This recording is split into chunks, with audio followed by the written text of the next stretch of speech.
Bonjour à toutes et à tous, ravie de vous retrouver pour ce nouvel épisode de 3 questions sur, épisode consacré cette semaine à vos questions relatives à la TVA.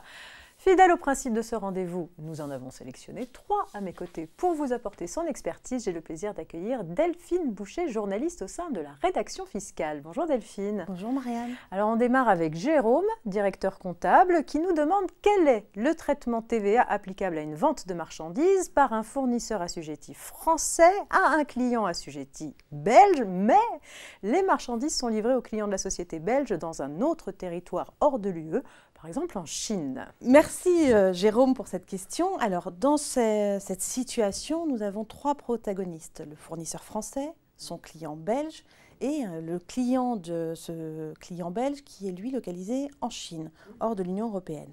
Donc il s'agit de déterminer quelles sont les règles de territorialité applicables à ces flux de marchandises entre assujettis, entre sociétés. On n'est pas sur des flux entre les particuliers. Ça, c'est le premier élément intéressant.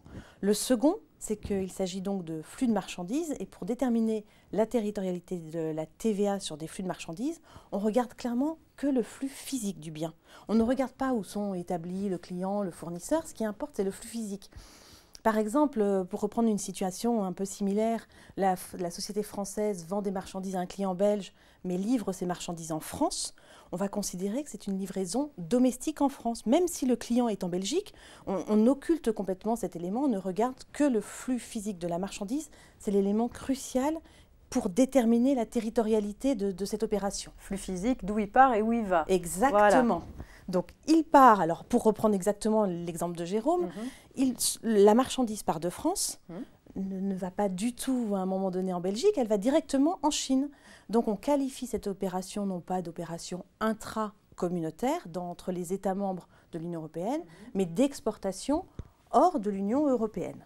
Voilà, c'est vraiment le flux physique qui est déterminant. Et alors en pratique, quel est le traitement TVA de cette exportation ? Alors, comme il s'agit d'une exportation, on considère qu'elle est exonérée territorialement de TVA française. Ça veut dire concrètement, le fournisseur français ne facture pas de TVA au client belge.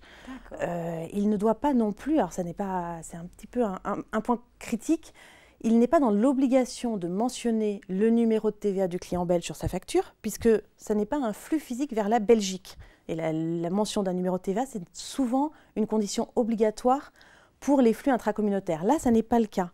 Et il va falloir être vigilant et bien mentionner sur la facture qu'il s'agit d'une exportation pour éviter tout risque de confusion en Belgique et par exemple d'autoliquidation à tort de la TVA belge parce qu'on aurait une mauvaise compréhension du flux. Et il faut être vigilant parce que dans les systèmes, dans les ERP des entreprises, quand on va aller chercher pour faire la facture le client belge, puisque c'est bien à lui juridiquement qu'on vend la marchandise, il va y avoir automatiquement l'information de son numéro de TVA qui va apparaître sur la facture. Donc il faut être vigilant sur ce point vraiment très pratique. Par ailleurs, comme là encore, on est hors de l'Union européenne et que ça n'est pas un flux intracommunautaire, on n'aura ni déclaration qu'on appelle état récapitulatif de TVA ou déclaration statistique EMEBI, qui sont les anciennes déclarations d'échange de biens, puisque ce n'est pas, encore une fois, un échange de biens au sein de l'Union européenne. Très bien, merci Delphine. On poursuit avec Marc, expert comptable associé, qui nous demande justement si la nouvelle déclaration statistique EMEBI doit comprendre également les données de l'état récapitulatif TVA.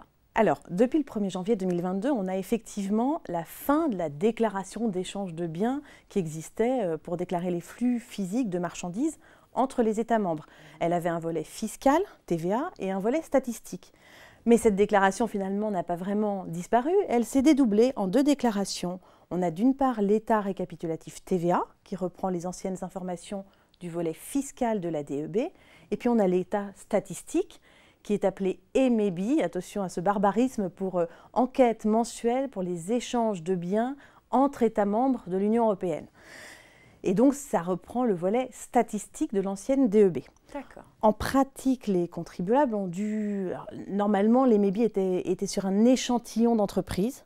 En pratique, les contribuables ont dû recevoir fin décembre 2021 une lettre avis pour leur indiquer s'ils étaient ou non redevables de cette nouvelle déclaration statistique. Et l'administration a choisi de prendre le même échantillon que la population entière qui était redevable de cette déclaration au cours de l'année 2021. Il y aura peut-être des ajustements un petit peu dans le temps.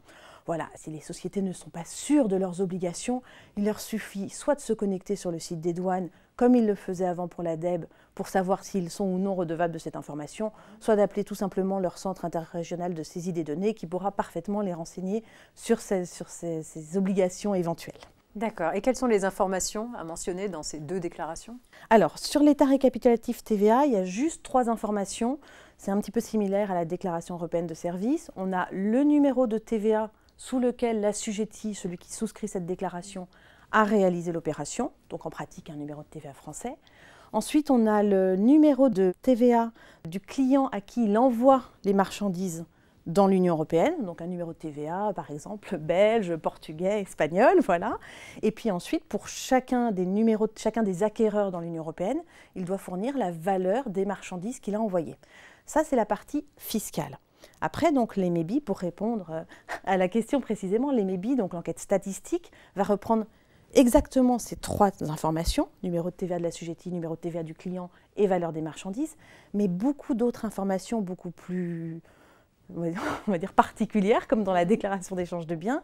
On va avoir la nomenclature des produits, avec toute une codification. On va avoir la masse en kilogrammes des produits. On va avoir les unités supplémentaires. On va avoir le pays de destination et le pays de provenance. Ça, c'est plutôt simple. Le pays de destination, c'est la Belgique. Si on part de France, c'est le pays de provenance. Et puis, on va avoir, par exemple, le pays d'origine aussi, qui est un petit peu, pas dire une nouveauté, mais un petit peu affiné. Donc, c'est beaucoup plus complet comme déclaration. Et en pratique, par exemple, on doit faire une ligne pour chaque type de transaction qui a les mêmes critères. Donc si, encore une fois, pour reprendre un exemple d'un fournisseur italien qui vend une marchandise à la société française, si dans la même facture, on a des marchandises qui sont similaires avec le même pays de destination et de provenance, mais que le pays d'origine n'est pas le même, il faudra faire 2 lignes sur la déclaration. Voilà.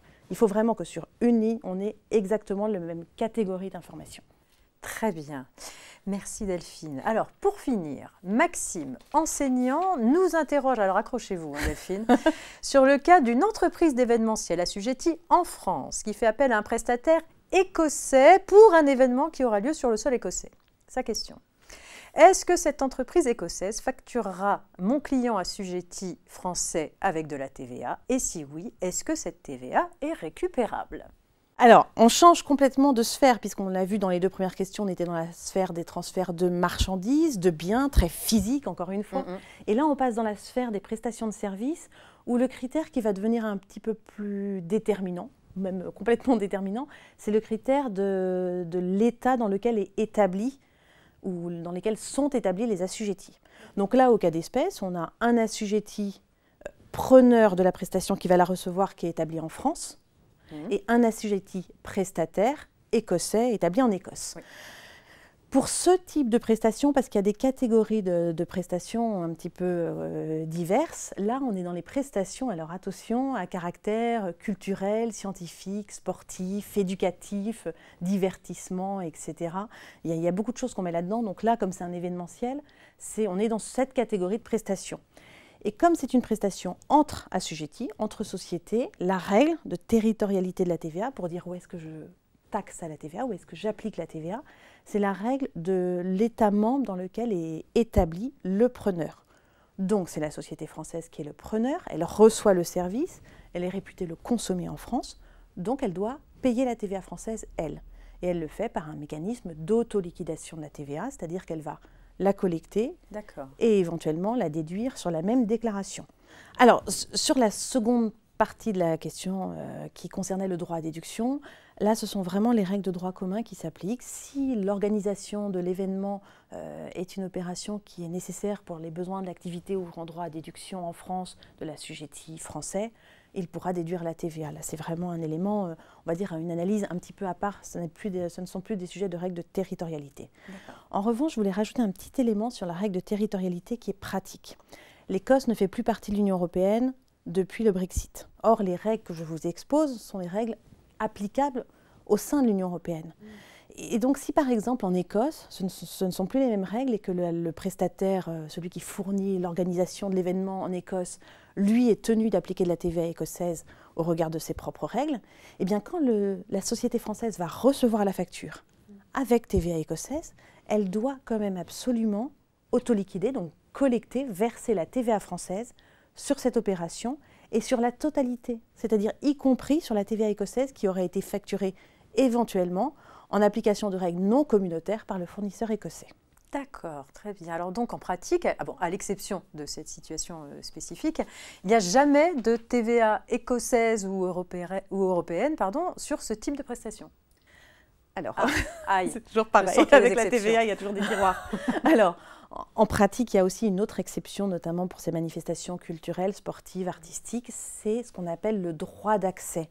Concrètement, c'est le billet d'entrée. Vous allez à un concert, vous allez à un match de foot, vous allez à une course de chevaux, on paye un droit pour rentrer, pour assister à l'événement, à la manifestation, et là, c'est considéré comme du droit d'accès taxable au lieu où la manifestation est réalisée. Donc, c'est ce qu'on appelle les prestations matériellement localisable. Si par exemple, là, la société écossaise organise une course de chevaux et vend, au lieu de vendre une organisation, mais vend 10 billets à la société française, ce sera soumis à la TVA écossaise. Il n'y aura pas d'autoliquidation de la TVA en France. Et bon, pour la déduction, ce sera à nouveau selon les règles de droit commun. Un autre exemple qui sera peut-être plus parlant, l'immeuble. Donc c'est imposant un immeuble. Donc quand on a une prestation qui est rendue sur un immeuble, par exemple des travaux, le lieu de la prestation de service, quels que soient les prestataires, les clients, c'est le lieu où est situé l'immeuble. Elle est matériellement localisable au lieu de situation de l'immeuble. Par exemple, si l'immeuble est situé en Espagne, qu'on a un prestataire de service qui est portugais et un client qui est français, en tout état de cause, la prestation de service réalisée sur l'immeuble sera soumise à la TVA espagnole puisque l'immeuble est en Espagne. Et donc à charge pour le fournisseur portugais de s'immatriculer à la TVA en Espagne, de facturer la TVA espagnole au client français puisque la prestation territorialement est située en Espagne. Très bien, c'est très clair. Merci beaucoup pour toutes vos précisions, Delphine, à nos abonnés, puis à bientôt. À bientôt, Marianne, merci. C'est la fin de ce 3 questions sûres. Pour évoquer toutes ces questions spécifiques, mais également d'autres problématiques en matière de TVA, je vous invite à vous reporter à la TVA intracommunautaire et internationale, ouvrage à paraître en avril.